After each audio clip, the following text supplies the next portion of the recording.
Sufi Islamic Boarding School.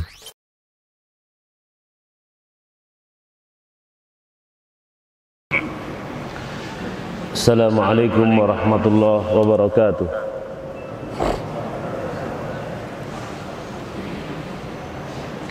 Alhamdulillahi rabbil alamin. Wa bihi nasta'in ala umuri dunya waddin. Wassalatu wassalamu ala rasulil amin, Nabina Muhammadin wa ala alihi wa ashabihi ajma'in. Allahumma salli wa sallim ala hadan nabiyil amin wa ala alihi wa ashabihi wa man sara ala nahjihi ila yaumiddin.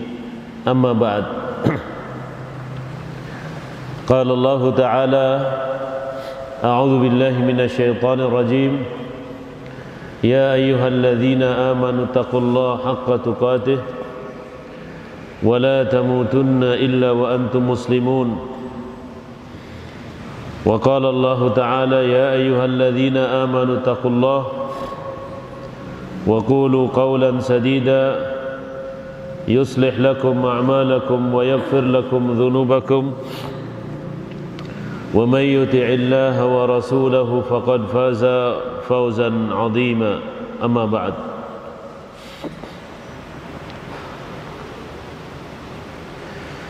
Alhamdulillah, pada kesempatan malam hari ini kita bisa bertemu kembali dalam kajian kitab Syarah Sahih Muslim,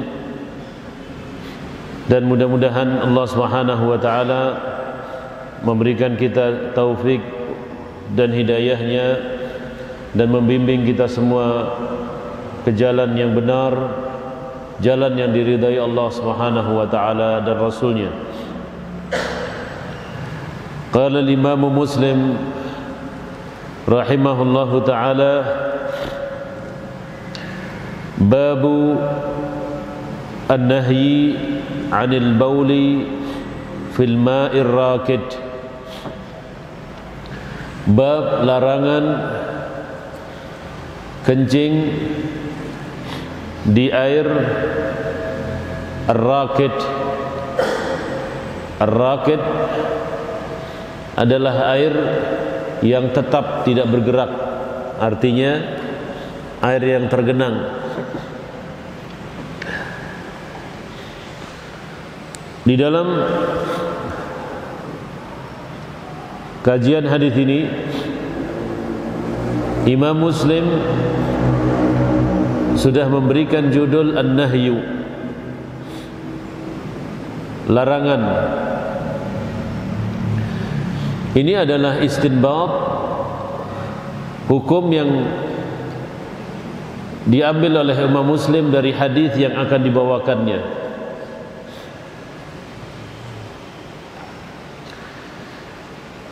Al-ma'ur rakid, air yang diam tidak mengalir. Kenapa dilarang seorang kencing di sana? Illahnya apa? Sebabnya kenapa? Sebabnya pertama adalah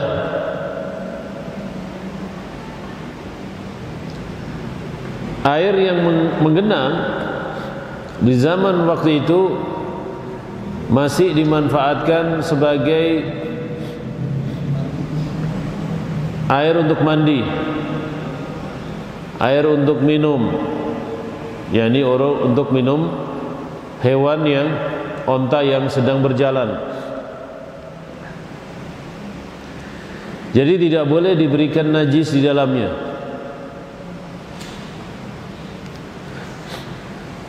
Ada pertanyaan, Ustaz, itu Imam Muslim mengatakan larangan kencing, al-baul kan artinya kencing itu, iya kan?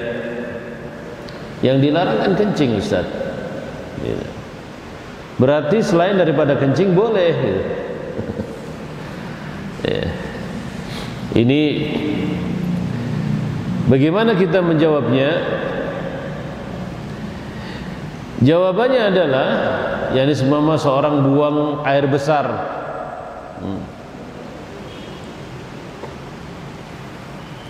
buang air besar? Jawabannya adalah yang kencing saja, yang lebih kecil saja dilarang, apalagi yang lebih besar gitu. Ya, seperti itu jawabannya.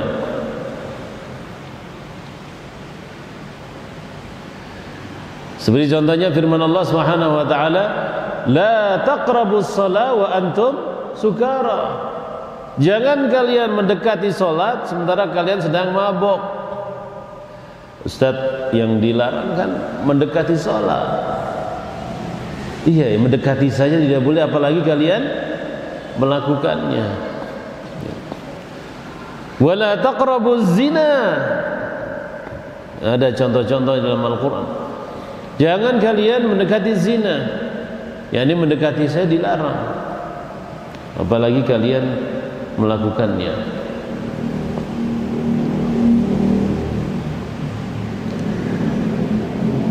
Kenapa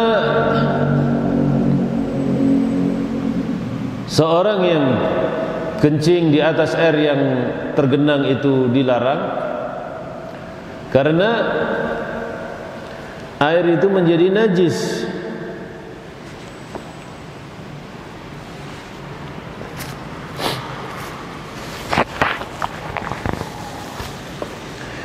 Air menjadi najis. Wala yuntafa'u bil ma'i ba'da dzalik, dan tidak bisa dimanfaatkan air itu setelah dikencingin. Jadi air kalau sudah dikencingin ya sudah, dia tercampur dengan najis. Dan di sini adalah larangan yang kuat. Dan perhatian bahwasanya muslim itu harus betul-betul perhatian terhadap najis, terutama al-baul, yaitu kencing. Oleh karenanya ketika baginda Nabi sallallahu alaihi wasallam melewati dua kuburan, Nabi sallallahu alaihi wasallam mengambil pelepah kurma.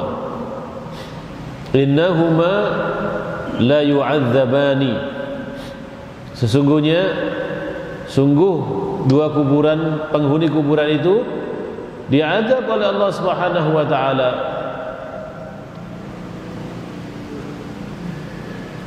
yakni diazab kenapa? Salah satu sebabnya, satunya adalah fa innahu la yutanazzahu minal bauli. Salah satu di antaranya itu tidak bersih ketika dia habis membuang kencingnya. Gitu. Maka Imam Az-Zahabi memasukkan orang yang sembrono, asal-asalan dalam membersihkan kencing itu termasuk dosa besar. yakni seperti contoh, dia mau sholat tapi dia tidak peduli kencingnya mengenai celananya, kencingnya mengenai sarungnya, kencingnya mengenai celana dalamnya. Ini harus diperhatikan. Kemudian Nabi SAW meletakkan pelepah kurma di atas kuburan tersebut dan mengatakan, mudah-mudahan selama belum kering ini daun, Allah meringankan siksanya. Nah, diambil daripada hadis ini, yakni kuburan itu ditanemin, ya, tanemin pohon pisang, ditanemin. Ya, ini kiasnya apa? Supaya yang di dalam tidak diazab. Nah, ini sebetulnya kekhususan Nabi SAW tidak dilakukan oleh umatnya. Kekhususan Nabi SAW tidak dilakukan oleh umatnya, artinya di sana ada khususiyatun Nabi SAW. Ada yang memang kekhususan Nabi. Kalau kita hitung apa kekhususan Nabi itu, yang pertama, kekhususan Nabi itu memiliki istri lebih daripada 4. Ini kekhususan Nabi. Umatnya tidak boleh mengikutinya. Kemudian kekhususan Nabi itu, sungguhnya Nabi SAW memiliki tenaga yang lebih kuat daripada manusia yang lainnya, sehingga naik gunung Jabal Nur ya, yang terdapat di dalamnya Gua Hira itu hampir tiap hari, sangat kuat beliau. Kemudian kekhususan Nabi SAW, kalau sakit yang diderita oleh beliau itu lebih daripada sakit manusia biasa. Demamnya lebih daripada manusia biasa dan lain sebagainya. Kekhususan Nabi SAW itu, keringatnya itu wangi, lebih wangi daripada misik kasturi dan lain sebagainya. Itu keringatnya ya. Jadi manusia yang sempurna dan lain sebagainya. Saudara-saudara yang dirahmati Allah Subhanahu wa taala,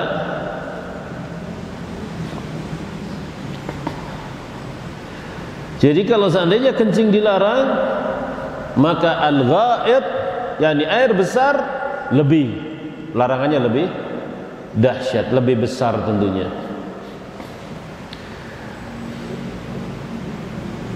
Kemudian air yang mengalir, seorang kencing di air yang mengalir, maka di sini kalau merujuk kepada makna hadis, larangannya adalah al-ma'ur rakid, air yang tidak mengalir. Yang mengalir boleh, karena najis itu tidak berdiri, tidak berada pada satu tempat, dia akan mengalir.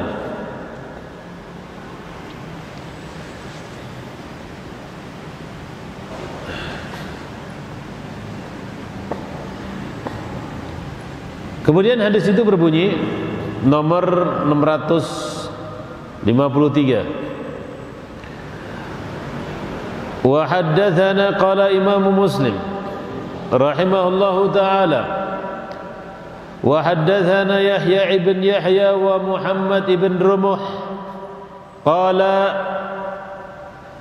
akhbarana Al-Laits wa haddatsana Qutaibah wa haddatsana Laits an Abi Zubair an Jabir an Rasulillah sallallahu alaihi wasallam naha Rasulullah sallallahu alaihi wasallam, Rasul sallallahu alaihi wasallam melarang an yubala fi ma'ir rakid, melarang seorang untuk kencing di air yang tergenang.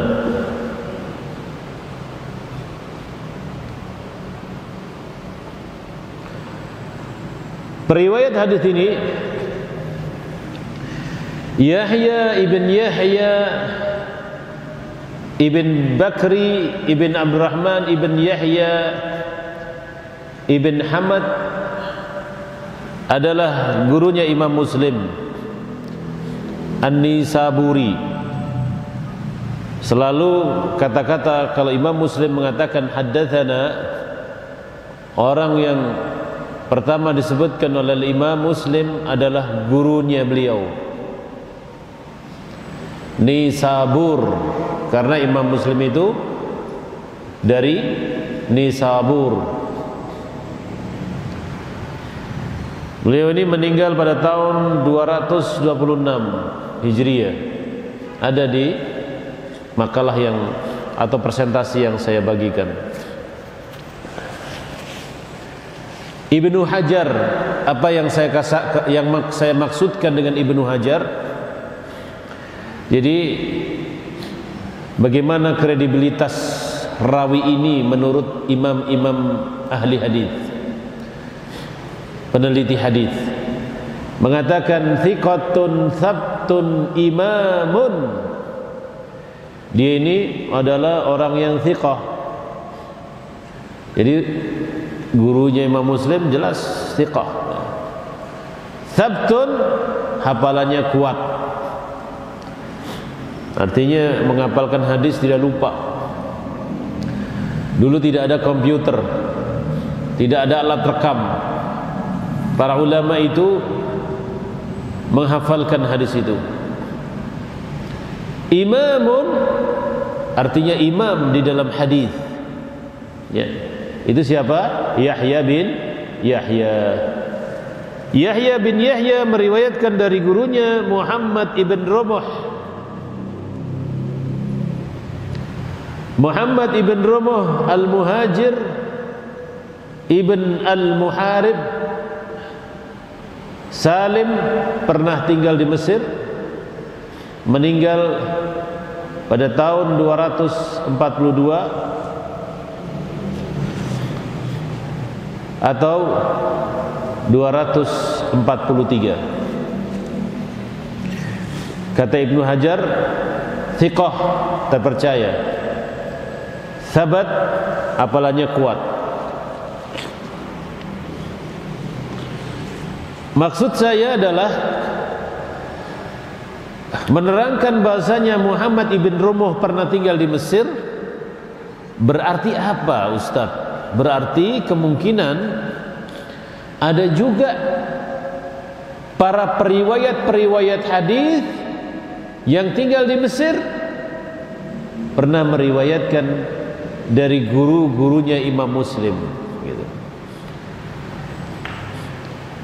Berarti gurunya Imam Muslim, yaitu Yahya ibn Yahya, melakukan perjalanan jauh dari Nisabur ke Mesir.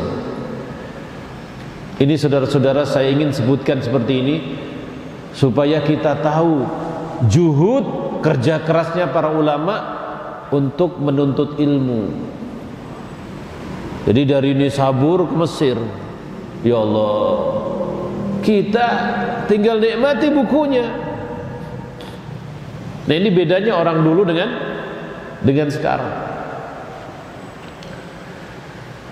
Kemudian Muhammad ibn Rumuh mengambil ilmu dari Al-Laits. Siapa itu Al-Laits? Al-Laits ibn Sa'ad ibn Abdurrahman pernah tinggal di Mesir, pernah tinggal di Mekah, pernah tinggal di Iran, pernah tinggal di Baghdad, pernah tinggal di Madinah.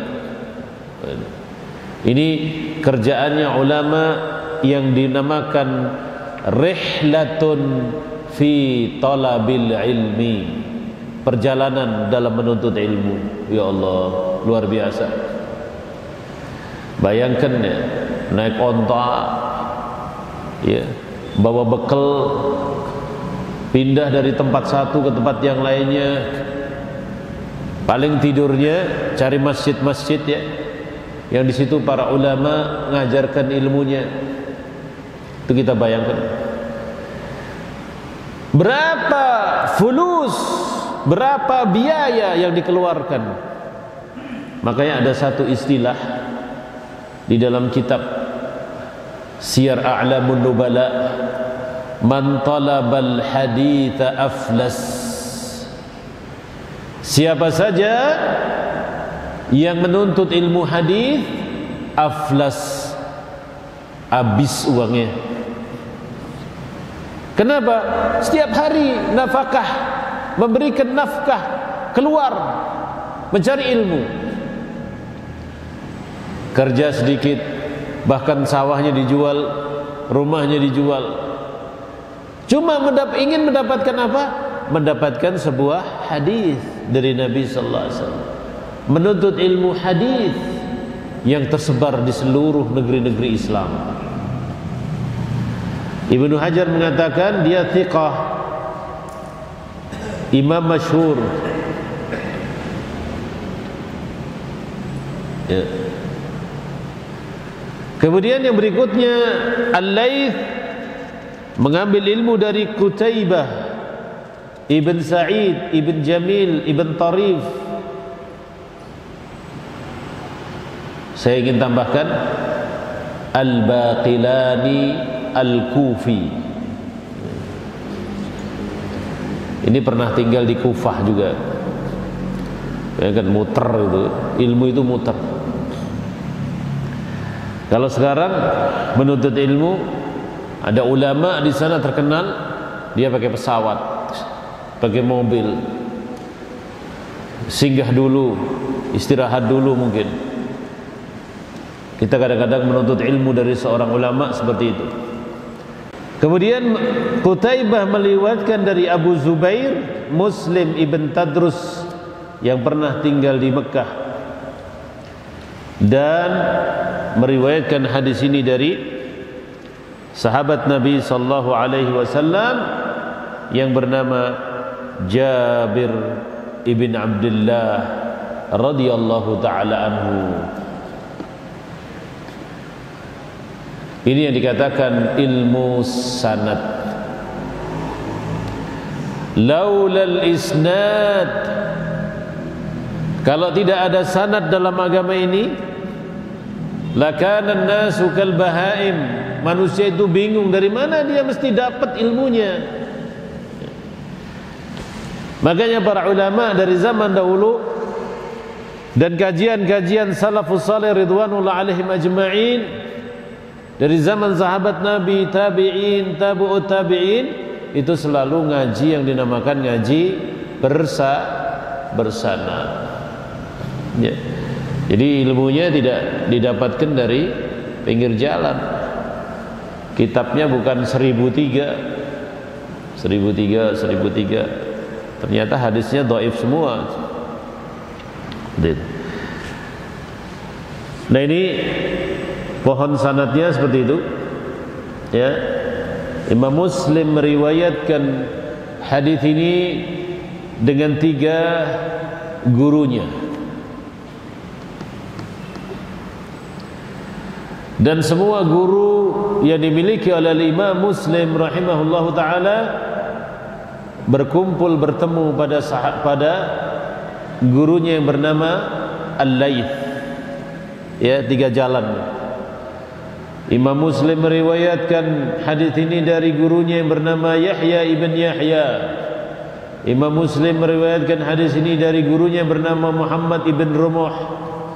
Imam Muslim meriwayatkannya dari Qutaibah. Ma'asyiral muslimin wal muslimat rahimanillah wa iyyakum. Hadis yang berikutnya, wa haddatsani Zuhair bin Harb, dan memberitakan kepadaku, mengkabarkan kepadaku Zuhair ibn Harb, ini gurunya Imam Muslim. Haddatsana Jarir an Hisham an Sirin an Abi Hurairah radhiyallahu taala anhu anin Nabi sallallahu alaihi wasallam, la yabulanna ahadukum fil ma'id da'im thumma yaktasilu min, jangan sekali-kali kalian kencing di air yang tergenang dan dia mandi daripadanya. Di dalam riwayat yang lain, dan dia mandi junub di dalamnya.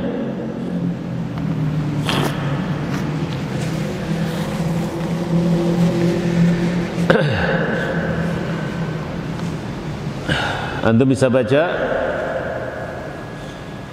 sanad hadisnya seperti yang saya sebutkan tadi.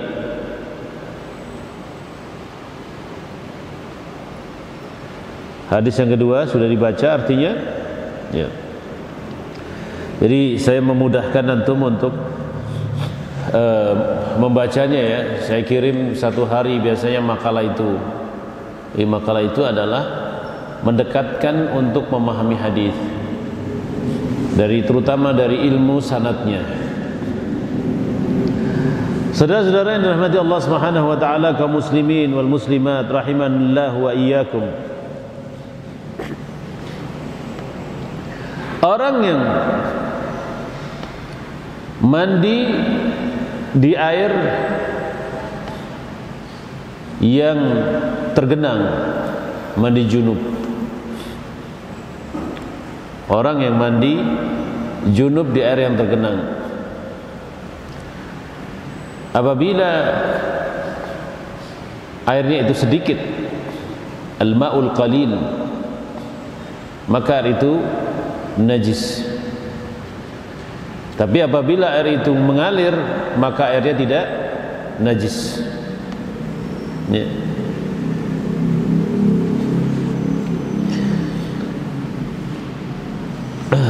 Kemudian hadis yang berikutnya,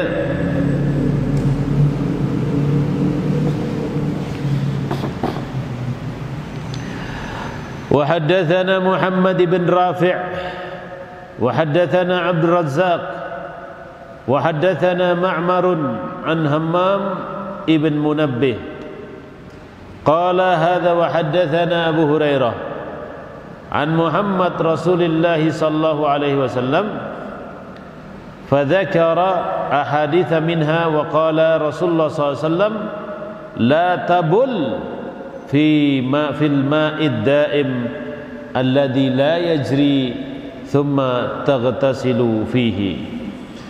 Nabi SAW bersabda, jangan kalian kencing di air yang tidak bergerak, yang tidak mengalir, dan kalian mandi dengannya daripada air tersebut. Ini 3 hadis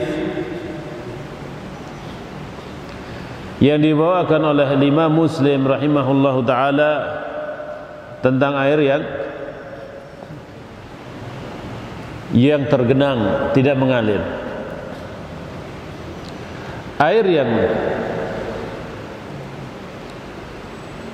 tergenang ketika seorang kencing di dalamnya, maka air itu adalah najis, tidak boleh digunakan untuk bersuci dan tidak boleh digunakan untuk mandi daripada air tersebut. Maka tidak sah wudunya dan tidak sah mandinya. Kemudian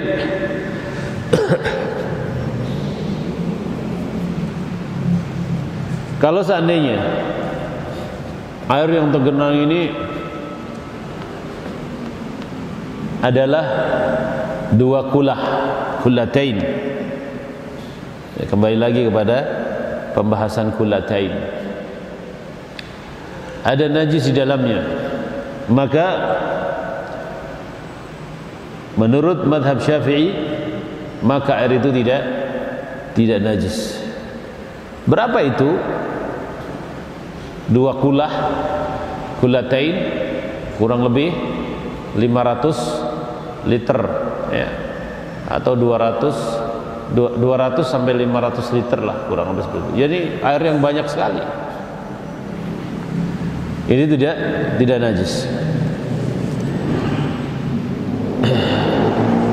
Kemudian kalau seandainya yang kencing itu adalah bukan manusia, kalau seandainya yang kencing itu bukan manusia, nah, seumpama air itu dikencingi onta, air itu dikencingi onta, siapa yang bisa jawab? Ulama sebelah kanan, sebelah tengah, dan ulama kiri. Baik, ulama sebelah kanan, kalau air itu adalah air kencing onta, najis atau tidak? Najis atau tidak? Tidak. Kenapa? Pertama, ada hadis Nabi SAW yang memberitakan tentang bahasanya mereka pada waktu itu kena demam, kena sakit, maka disuruh oleh Nabi SAW meminum kencingnya onta.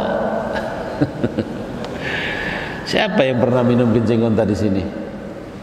Ada herbalnya enggak? Ada herbalnya enggak? Herbal kencing onta. Kistul Hindi kan sudah ada herbalnya.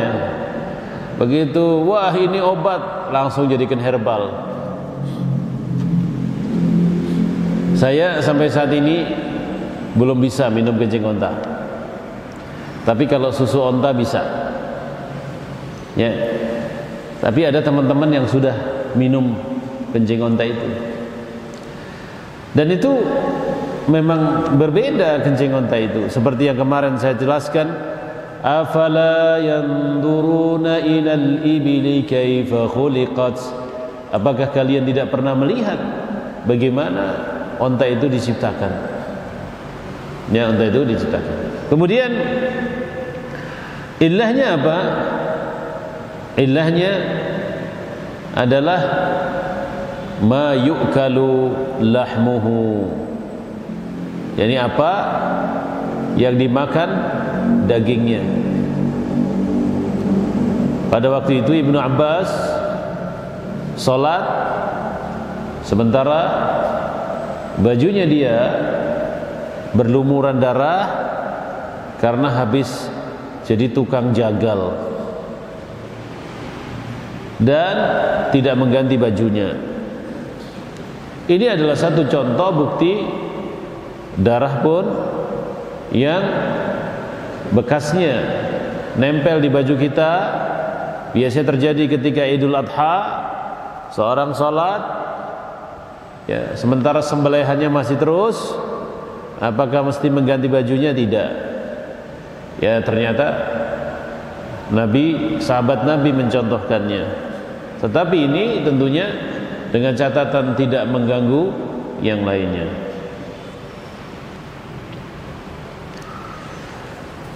Al-ma'ur rakid,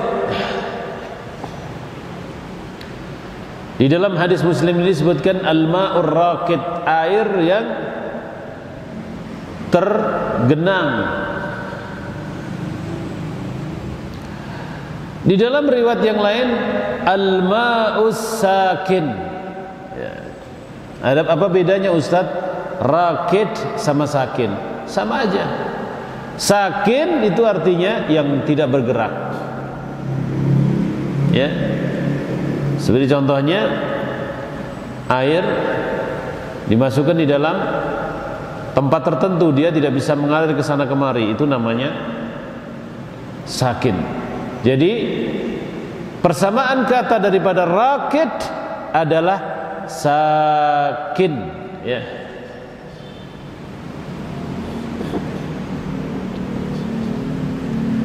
Kemudian yang berikutnya, naha Nabi sallallahu alaihi wasallam, dengan Nabi sallallahu alaihi wasallam melarang kencing di air yang tergenang. Nabi SAW menggunakan kata-kata nunut taukid. Ini tegas, larangannya tegas. La yabulanna. Sekali-kali Nabi SAW mengatakan la tabul. Kata-kata lanna itu larangan, sungguh-sungguh larangan. Ada nunut taukid di situ. Nah, itu. Jadi kalau dalam bahasa Arab itu seperti contohnya la taqum, jangan berdiri. La taqumanna, betul-betul ada penegasan. Ya. Nunut taukid ats-tsaqilah. Ya. Nunut taukid yang tegas. Ya. La tabulanna, sehingga Imam Muslim di situ langsung ngambil dalil, oh berarti larangan. Larangan sifatnya haram. Kalau larangan biasa mungkin bisa jatuh makruh. Tapi di sini disebutkan la yabulanna. Ya, jangan sekali-kali kalian melakukan hal itu. Naam, sampai di sini pembahasan kita dari hukum kencing di air tenggelam, tergenang. Silahkan yang belum dapat makalahnya di share ya, dibaca-baca di rumah, siapa tahu antum hafal. Ya, karena ini hadisnya baginda Nabi sallallahu alaihi wasallam. Ya. Ada pertanyaan, silahkan.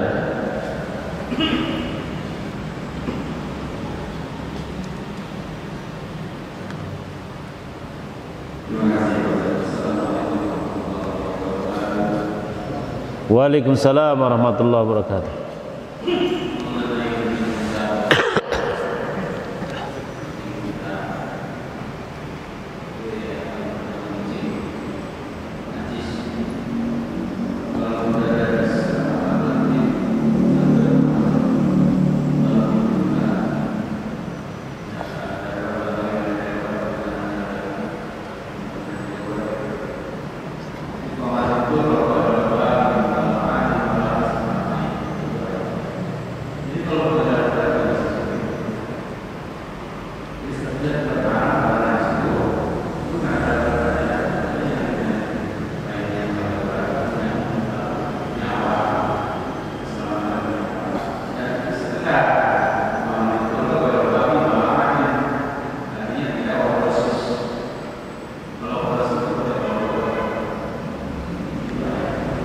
Iya.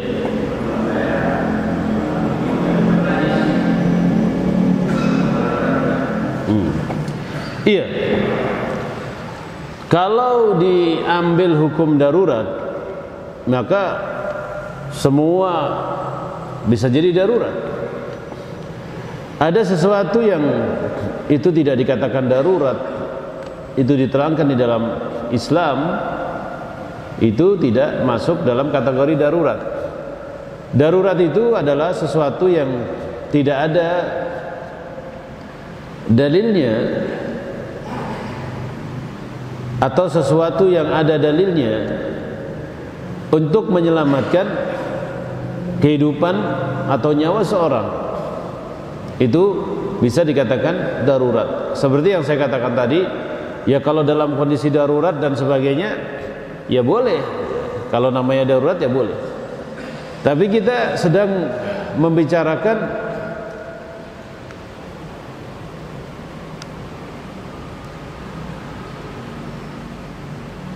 zoomnya bisa? Tidak bisa? Bisa ya? Kita sedang membicarakan tentang hukum larangan kencing di air. Ya. Ini ada kaitannya dengan menggunakan air, dan ada kaitannya dengan perbuatan kencing itu sendiri. Perbuatan kencing itu sendiri, yakni kalau kita ambil daripada hadis ini, seorang ketika melakukan perbuatan yang disebutkan oleh hadis yang saya katakan tadi, ini harus memperhatikan adab-adab seorang itu melakukan kencingnya. Ini kita tidak berbicara tentang wujud air yang mendapatkan atau terkena kencing tersebut, tapi kita bisa ambil dari hadis ini tentang perbuatan kencing tersebut. Artinya ya, ada beberapa tempat yang mana Nabi sallallahu alaihi wasallam itu larang kencing itu. Kemudian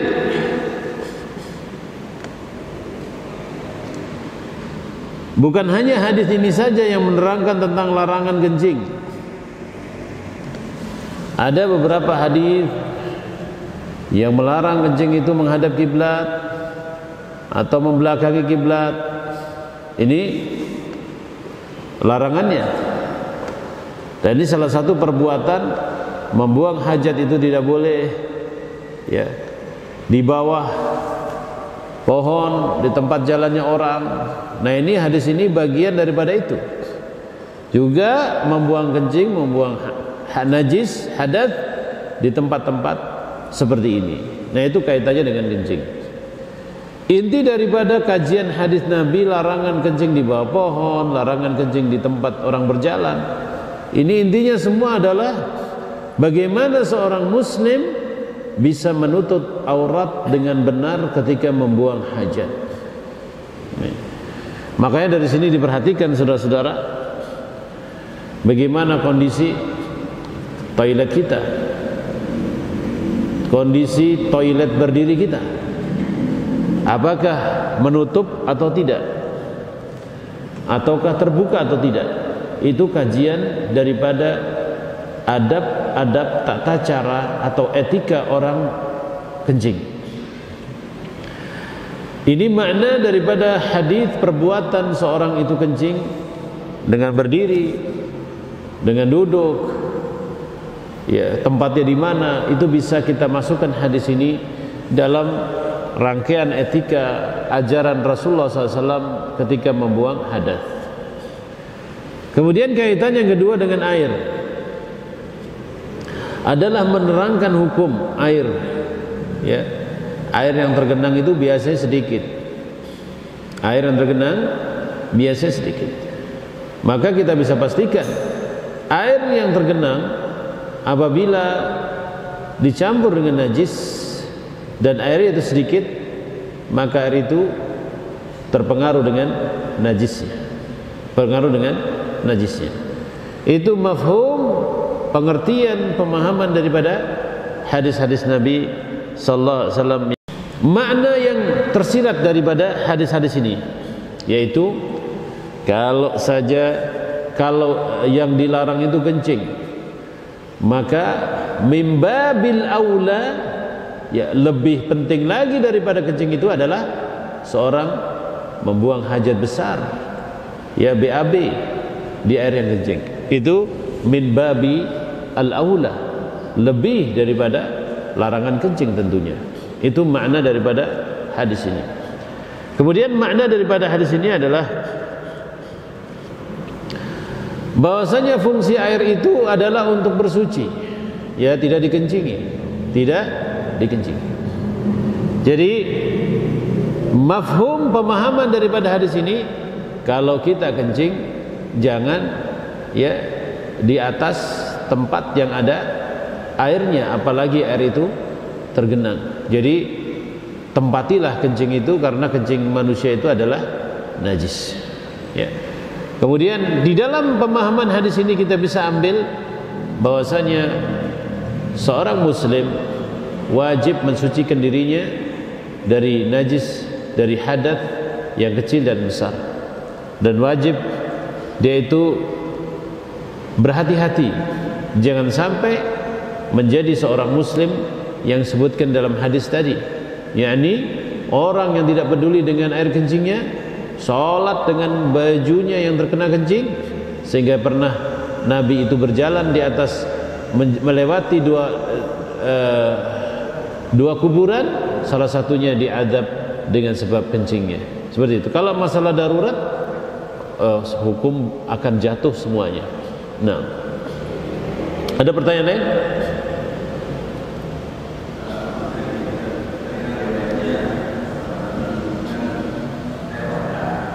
Kenapa? Oh, air kencing unta.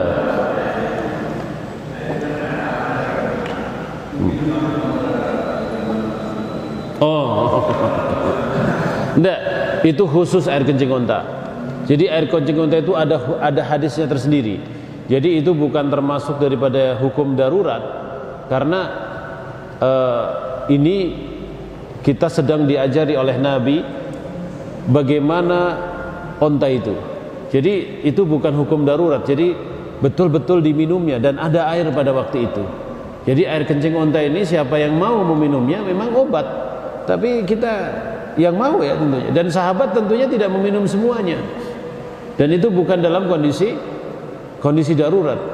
Dan itu memang adalah obat yang diajarkan oleh baginda Nabi sallallahu alaihi wasallam. Air onta itu seperti pernah saya terangkan, kalau kita bedah itu onta, air yang ada di dalam kantungnya itu kalau kita teliti itu steril, ya, lebih steril daripada filter air yang dimiliki oleh manusia, ya, seperti itu.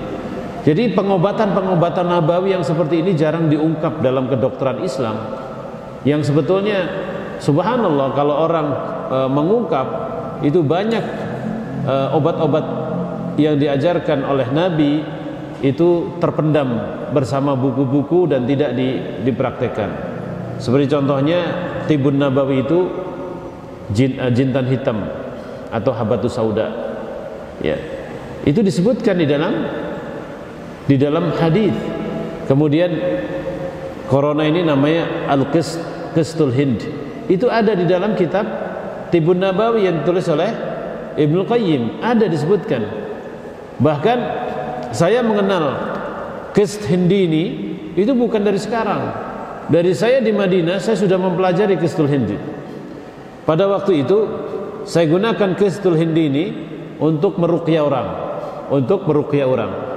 Jadi siapa saja yang terkena jin itu cepat hilangnya nih sama qistul hind. Ini salah satunya. Selain daun bidara dan yang lainnya adalah qistul hind. Nah, pada waktu itu belum ada yakni penemuan atau uji coba bahwa qistul hind ini bisa meringankan Covid ya, atau mungkin bisa menyembuhkan, wallahu alam. Tapi yang jelas ramuan ini pernah disebutkan oleh baginda Nabi SAW.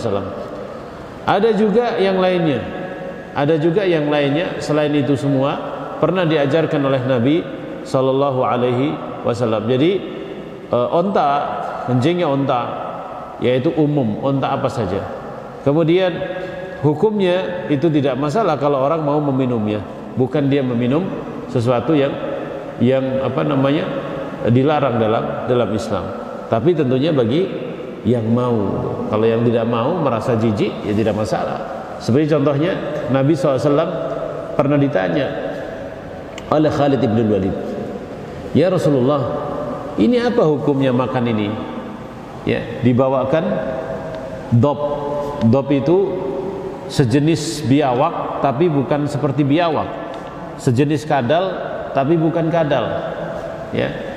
Kemudian setelah itu Nabi memperbolehkan sahabatnya untuk makan, dan Nabi menjawab, innahu laisa bi ardi qaumina. Ya, apa? Di Mekah tidak ada, jadi saya tidak biasa makan ini. Jadi Nabi tidak memakannya. Tetapi Nabi tidak melarangnya. Innahu laisa bi ardi qaumina, yang demikian ini tidak ada di tempat kami. Jadi kami tidak memakannya.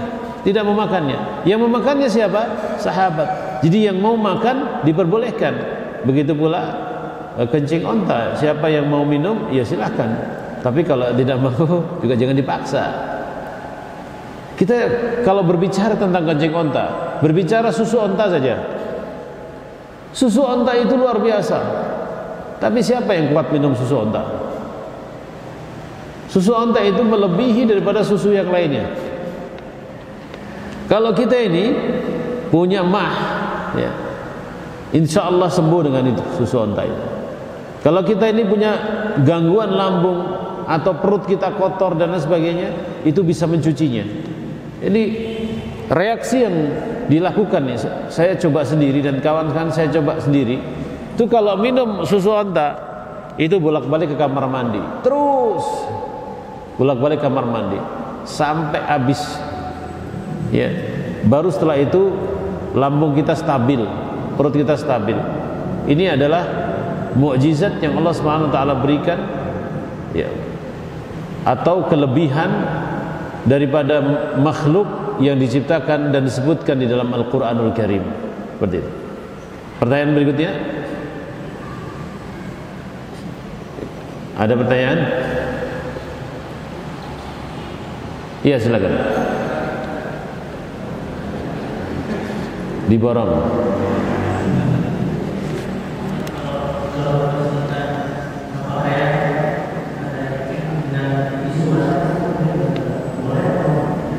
Tidak sempurna ya. Tidak sempurna. Imam Syafi'i menyebutkan bahasanya pokok membersihkan najis itu dengan air. Pokok membersihkan najis itu dengan air. Ya, tisu basah mengandung alkohol. Ya, maka tidak bisa dikiaskan sebagai air tahirun mutahhar, suci bagi dirinya dan mensucikan bagi yang lainnya. Maka najis itu membersihkannya apabila pakaiannya terkena najis, maka dia bersihkan seluruh pakaiannya. Kalau dia memang tidak tahu di mana keberadaan najis itu, Tapi kalau seandainya dia tahu keberadaan najis itu ada di sini, dia membersihkan bagian yang terkena najis itu saja, itu boleh. Ya, itu boleh dengan air tentunya. Tetapi kalau dia tidak tahu keberadaan najis itu, ya cuci semuanya. Ya, aina waqa'a, di mana nempelnya najis itu dia tidak tahu, maka bersihkan semuanya. Wallahu alam. Ada pertanyaan lain? Satu lagi ya.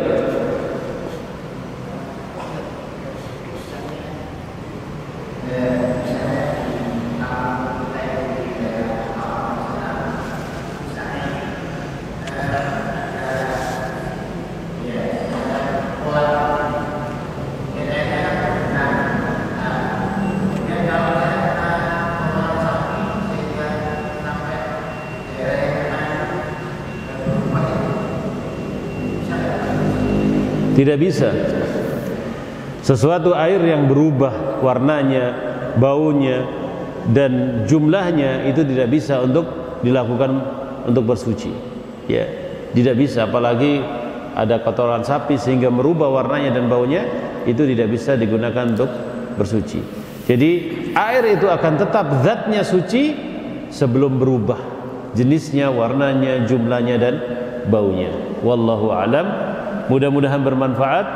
Insyaallah kita akan membahas bab yang berikutnya minggu depan, 2 bab ya.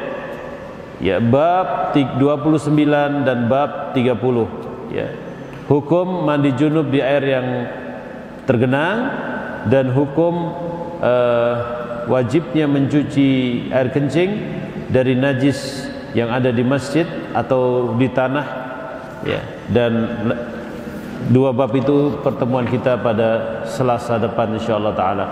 Subhanakallahumma bihamdika asyhadu an la ilaha illa anta astaghfiruka wa atubu ilaik. Assalamualaikum warahmatullahi wabarakatuh.